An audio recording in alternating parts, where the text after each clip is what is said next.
Hello students, कक्षा 11 विषय रसायन विज्ञान में जो चैप्टर पहला चल रहा था some basic concepts of chemistry, इसमें अगला टॉपिक हम लेंगे atomic and molecular mass and mole concept, यानी परमाणु और आणविक द्रव्यमान तथा मोल अवधारणा।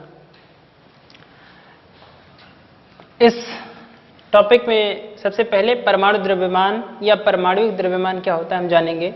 परमाणु द्रव्यमान या परमाणुविक द्रव्यमान, देखिए परमाणु द्रव्यमान से यह कतई तात्पर्य नहीं है कि एक परमाणु का द्रव्यमान, पर क्योंकि जो परमाणु द्रव्यमान संख्या, जो परमाणु द्रव्यमान होती है वो एक तुलनात्मक संख्या होती है। तुलनात्मक संख्या अर्थात जो परमाणु द्रव्यमान किसी तत्व का हम कहते हैं वो एक तुलनात्मक संख्या है, न कि उसका एक्चुअल द्रव्यमान। तो इसकी डेफिनेशन हम कैसे बताएंगे? इसकी डेफिनेशन आप चाहें तो लिख सकते हैं। किसी भी तत्व का परमाणु द्रव्यमान वह संख्या है जो यह प्रदर्शित करता है या यह प्रदर्शित करती है कि उस तत्व के एक परमाणु, उस तत्व का एक परमाणु कार्बन 12 परमाणु के 1/12वें भाग से कितने गुना भारी है। अर्थात किसी तत्व का इसको फार्मूले के रूप में हम ऐसे लिख सकते हैं, तत्व का परमाणु द्रव्यमान या परमाणुविक द्रव्यमान बराबर तत्व के एक परमाणु का द्रव्यमान अपॉन कार्बन 12 परमाणु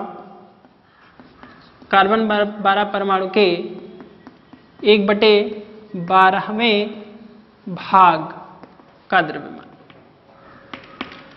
अर्थात ये तुलनात्मक संख्या कार्बन 12 परमाणु के सापेक्ष संख्या निकाली जाती है, इसलिए इसको हम तुलनात्मक संख्या कहते हैं। तो किसी तत्व का परमाणु द्रव्यमान यह प्रदर्शित करता है कि उस तत्व के एक परमाणु का द्रव्यमान कार्बन 12 परमाणु के 1/12वें भाग से कितने गुना भारी है। इस संख्या को हम परमाणु द्रव्यमान कहते हैं। ये जो संख्या या ये जो मान निकल के आता है, उसी मान का उपयोग हम जो कैलकुलेशंस होती हैं, गणितीय कैलकुलेशंस होती हैं, उन कैलकुलेशंस में इसी मान को हम कहते हैं परमाणु भार, यानी परमाणु द्रव्यमान को ही हम परमाणु भार कह सकते हैं। ये लगभग मान इसके बराबर होते हैं। गणनाओं में हम इसी चीज को परमाणु भार के रूप में करेंगे, डिफाइन करेंगे परमाणु द्रव्यमान कह के। ये फार्मूले के द्वारा परमाणु द्रव्य, किसी भी तत्व का परमाणु द्रव्यमान कैलकुलेट किया जा सकता है। ये परमाणु द्रव्यमान। परमाणु द्रव्यमान के बाद में जो अगला टॉपिक है या अगली हेडिंग है इसी में, वो है औसत परमाणु द्रव्यमान। क्या होता है औसत परमाणु द्रव्यमान? औसत परमाणु द्रव्यमान। औसत परमाणु द्रव्यमान जो है वो निकाला जाता है ऐसे तत्वों का जो प्रकृति में एक से अधिक रूपों में पाए जाते हैं, अर्थात जिनके जो एक से अधिक समस्थानिकों के रूप में पाए जाते हैं। जो तत्व समस्थानिकों के रूप में पाए जाते हैं उनका औसत परमाणु द्रव्यमान निकाला जाता है। इसको हम डिफाइन कैसे करेंगे?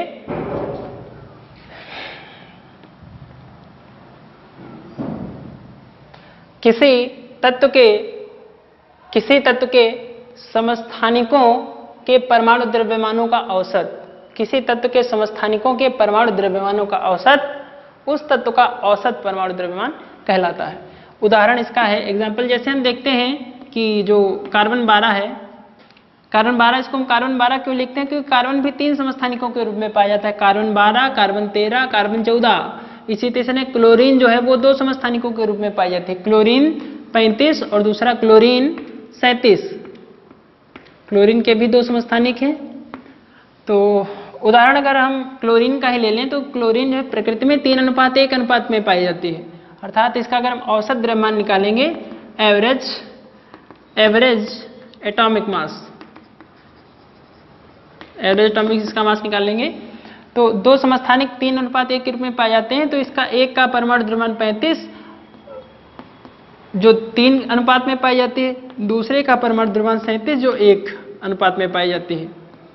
तो 3:1 टोटल हो गए 4 से इसको डिवाइड करेंगे तो ये कितना बनेगा 105 + 37/4, ये हो जाएगा 142 अपॉन 4 डिवाइड करेंगे, निकल के आएगा 35.5। यानी क्लोरीन 2 समस्थानिकों के रूप में पाई जाती है, लेकिन इन दोनों का जो औसत परमाणु द्रव्यमान हो कितना है 35.5। इसीलिए हम कहते हैं कि जो क्लोरीन का परमाणु भार कितना है 35.5।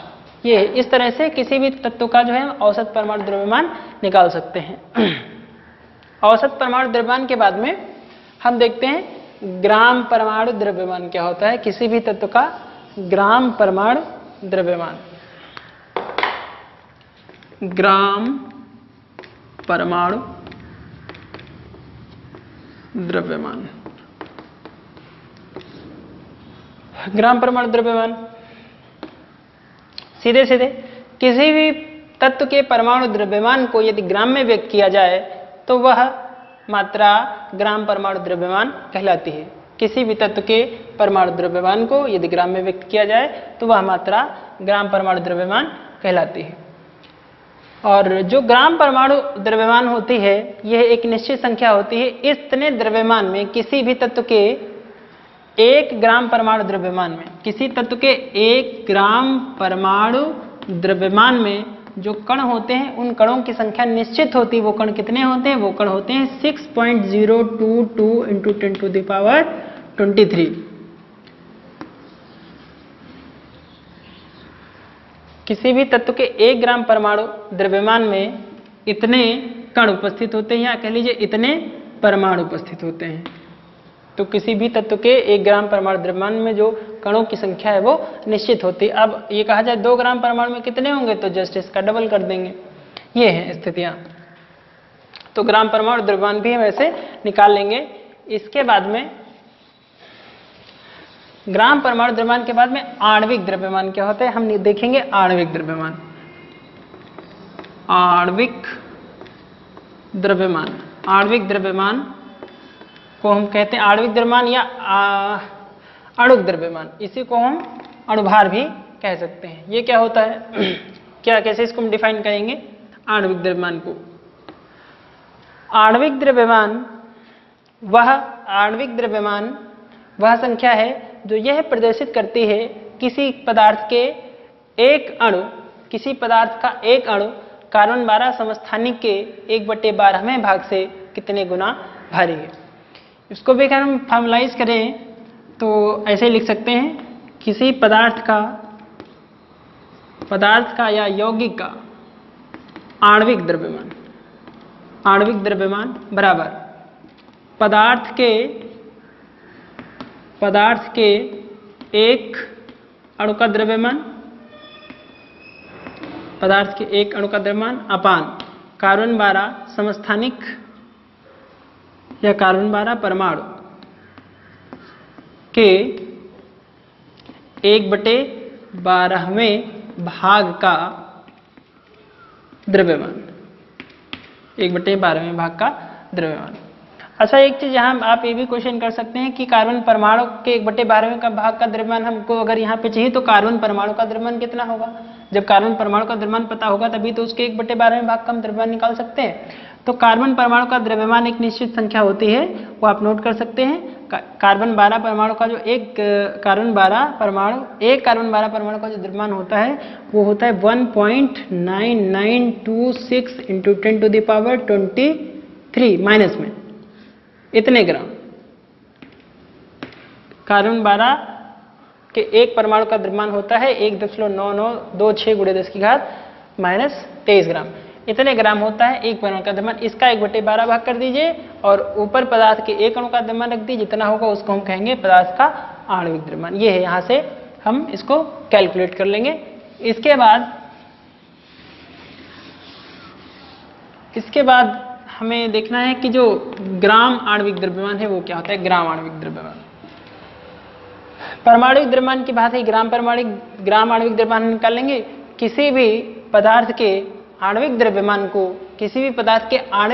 को यदि ग्राम में व्यक्त किया जाए तो उस द्रव्यमान को ग्राम आणविक द्रव्यमान या उस संख्या को ग्राम आणविक द्रव्यमान कहते हैं। परमाणुक द्रव्यमान के समान ही जो ग्राम आणविक द्रव्यमान है, इस द्रव्यमान में या इस संख्या में या इस मात्रा में ग्राम आणविक द्रव्यमान। 1 ग्राम आणविक द्रव्यमान में जो अणुओं की संख्या होती है वो निश्चित होती है, कितनी होती है? 1 ग्राम आणविक द्रव्यमान में अणुओं की संख्या अवोगाद्रो की संख्या के बराबर, अर्थात 6.022 × 1023 इतने अणु उपस्थित होते हैं। इस संख्या को हम अवोगाद्रो की संख्या भी कहते हैं। अवोगाद्रो संख्या को हम Na से प्रदर्शित करते हैं। ये है, तो ये हो गया ग्राम आणविक द्रव्यमान। ये हुआ हमारा आधा पार्ट कंप्लीट हुआ, यानी एटॉमिक एंड मॉलिक्यूलर मास ये कंप्लीट हुआ। इसके बाद हम लेंगे अगला मोल कॉन्सेप्ट। मोल अवधारणा क्या होती है? मोल अवधारणा, मोल अवधारणा या मोल अवधारणा में हम सबसे पहले जाएंगे कि मोल क्या होता है। मोल या एक मोल क्या होता है? मोल या एक मोल। एक मोल, इसको डिफाइन ऐसे करते हैं, किसी पदार्थ की वह मात्रा जिसमें उसके यानी उस पदार्थ के 6.022 × 1023 कण उपस्थित होते हैं, एक मोल कहलाती है। पदार्थ की वह मात्रा जिसमें उसके 6.022 × 1023 कण उपस्थित होते हैं, एक मोल कहलाती है। अर्थात एक मोल मात्रा में, किसी पदार्थ की एक मोल मात्रा में इतने कण उपस्थित होते हैं। ये कण कौन कौन से होते हैं? कण का नाम हमने लिया, कण कितना बड़ा होगा, क्या होगा? ये कण जो है, ये कण, इन कणों को मूल कण भी हम कह सकते हैं। मूल कण का अर्थ है यहाँ पे कणों, इन कणों के अर्थ से है कि ये कण या अणु हो या परमाणु हो या आयन हो, या इन कणों के स्थान पे जैसे कण को हमने मान लिया इलेक्ट्रॉन, या और भी जो भी इलेक्ट्रॉन कण है वो कण है। अर्थात एक मोल, अगर एक मोल अणु कहें तो इसका मतलब है इतने अणु, अगर एक मोल परमाणु कहें तो इसका मतलब है ये संख्या इतने परमाणु। इस तरह से तो किसी भी पदार्थ की एक मोल मात्रा में इतने कण उपस्थित होते हैं। इस संख्या को अवोगाद्रो संख्या कहते हैं, पहले भी हम जान चुके हैं। ये है मोल अवधारणा। अच्छा, मोल अवधारणा की हमको आवश्यकता क्यों पड़ी? मोल अवधारणा क्यों हमको जानना आवश्यक है? मोल अवधारणा हमको इसलिए जानना आवश्यक है कि जो पदार्थ के तत्व होते हैं, उसके जो अणु होते हैं छोटे छोटे, उनका जो द्रव्यमान होता है बहुत कम होता है। अगर उनका बहुत ही कम द्रव्यमान, पदार्थ का बहुत ही कम द्रव्यमान लें, ग्राम में या मिलीग्राम में भी ले लें, तो उसमें भी जो अणुओं की संख्या होगी, परमाणुओं की संख्या होगी, बहुत अधिक होगी। तो उससे अणुओं की संख्या कितनी है ये निकालना निश्चित नहीं होता है। तो अगर हम आणविक द्रव्यमान कैलकुलेट करके उसके मोलों की संख्या निकाल लें, तो हमको मोलों की संख्या में पता है कि कितने कण हैं, तो मोलों की संख्या अगर हम निकाल लेंगे तो वहां से हमको उस उतने द्रव्यमान में कितने कण हैं ये भी पता चल जाएगा। इसको फॉर्मुलाइज हम ऐसे करते हैं, 1 मोल बराबर, इसको हम ऐसे लिखते हैं, तत्व का भार बटे अणुभार। मोलों की संख्या अगर हमको निकालनी है तो मोलों की संख्या कैसे निकालेंगे? मोलों की संख्या बराबर भार बटे अणुभार या द्रव्यमान बटे मोलर द्रव्यमान, द्रव्यमान बटे मोलर द्रव्यमान। इस फार्मूले की सहायता से कितने मोल हैं वो मोलों की संख्या निकाल लेंगे। 1 मोल में इतने कण हैं, तो टोटल हमको कितने द्रव्यमान में कितने कण हो जाएंगे वो भी हमको इस फार्मूले की मदद से मिल जाएगा। इसलिए हमको आवश्यकता पड़ी, यानी अणुओं की या कणों की संख्या निकालने के लिए हमको आवश्यकता पड़ी मोल अवधारणा की। ये तो मोल अवधारणा के बाद में अब जो अगला टॉपिक है हमारा, वो मोल अवधारणा के बाद में अगला टॉपिक हम लेंगे मोलर द्रव्यमान क्या होता है, किसी तत्व का मोलर द्रव्यमान। मोलर द्रव्यमान,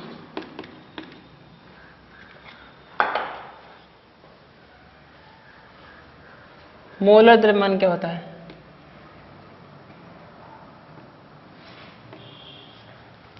इसको हम ऐसे कहेंगे, किसी पदार्थ के 1 मोल, किसी पदार्थ के 1 मोल के ग्राम में व्यक्त द्रव्यमान को, ग्राम में व्यक्त द्रव्यमान को उसका मोलर द्रव्यमान कहते हैं। किसी पदार्थ के 1 मोल के ग्राम में व्यक्त द्रव्यमान को उसका मोलर द्रव्यमान कहते हैं।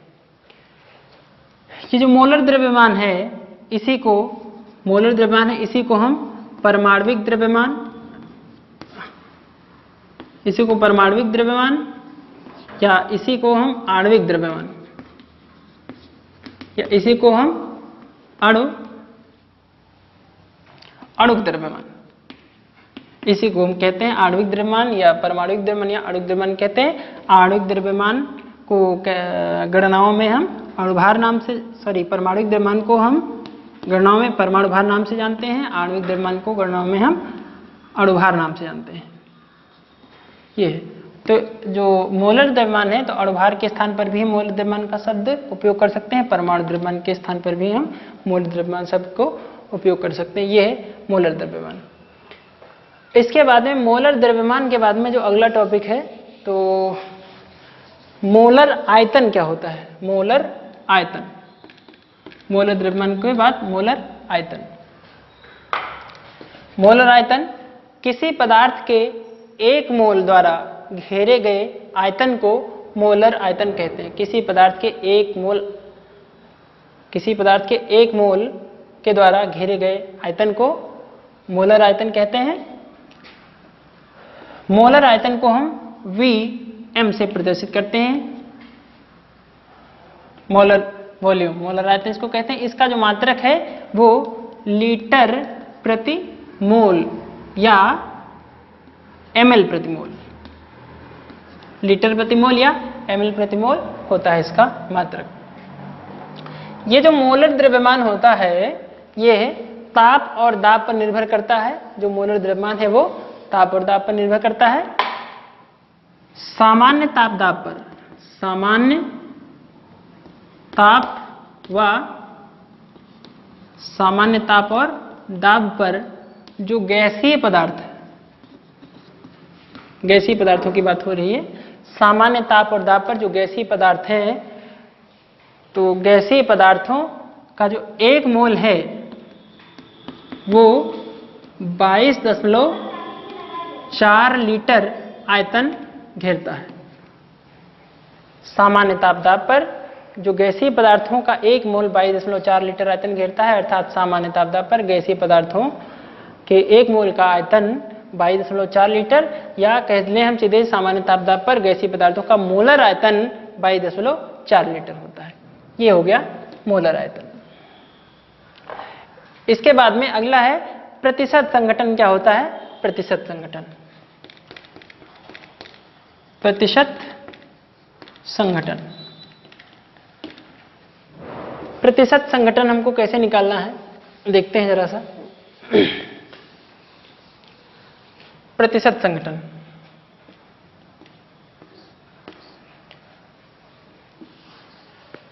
प्रतिशत संघटन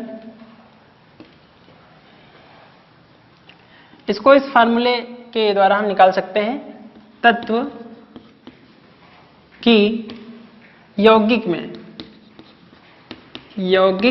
में तत्व की प्रतिशतता बराबर, यौगिक में तत्व की प्रतिशतता बराबर तत्व का